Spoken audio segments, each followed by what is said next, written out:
Oh, Joey finna get us that pandemic money.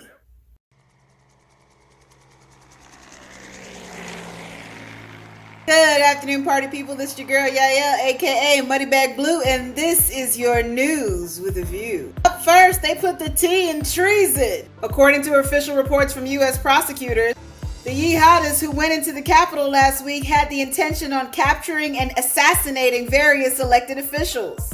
This is what happens when you don't take conspiracy theorists seriously. Apparently, it was the dude with the zip ties who gave it all away. That and the guy in the headdress with the face paint who said he was there to liberate people because of some kind of child trafficking sex ring that was to be taking place. Somehow Pence was involved in this. Their words, not mine. Up next, the stock market isn't so sure about Biden's big plans. Honestly, I don't think they're lofty enough, but I understand where they're coming from. Stocks fell today on concerns that Biden's new plan was going to come with a hefty new tax bill. Wall Street basically said, Joe, who gonna pay for this? Market pundits fear that Biden's new plan might be a bit lofty for the House and the Senate, especially since they're holding a pretty thin lead as it is. And even some House and Senate Democrats are still leaning towards the conservative side. Gotta say, I can see where they're coming from. Up last, don't rush those W-2s. The IRS announced that it was going to push the start of tax season to February 12th. Apparently, this measure was taken to ensure that pandemic relief funds were delivered on time. Y'all know these government computers can't walk and chew bubblegum at the same damn time. If you still haven't received your pandemic payment, you can go on to the irs.gov website and be able to look and see where it is. Remember, you're probably only going to qualify for this if you filed taxes last year. And if you didn't, it's supposed to be given to you as a credit on your next tax return. I need Andrew Yang and his no bodega self to become president already so that I can get my freedom dividend.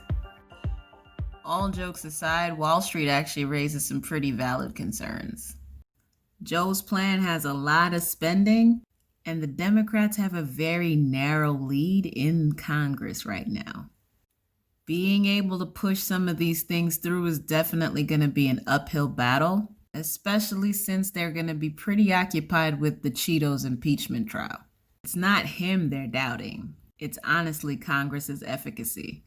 And as we saw from how long it got to pass that last round of stimulus payments that they sent out, this one's probably going to be a doozy too.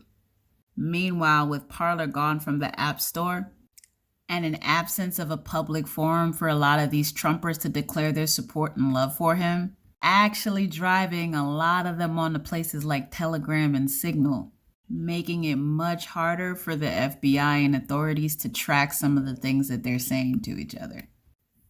Conspiracy theorists don't do well in dark spaces. There's nothing to moderate and slow down the spread of ideas. And unfortunately, stupid tends to compound in numbers. Now, I will say at one point in my life, I did traffic in my own conspiracy theories. But then I went to school and also read Mortimer J. Adler's How to Read a Book.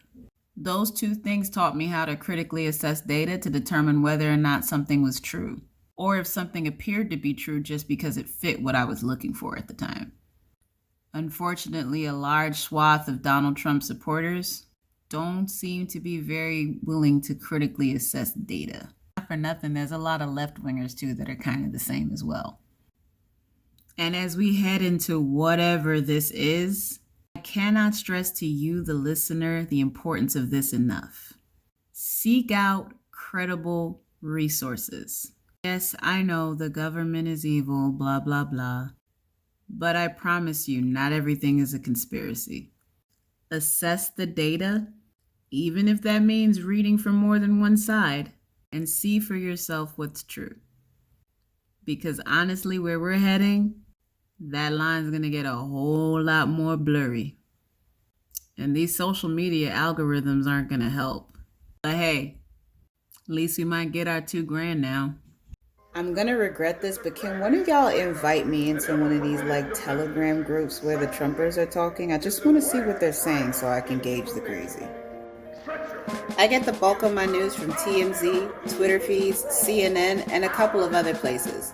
But if you see something you want me to cover, don't be shy, tag me in. Never been afraid to speak my mind.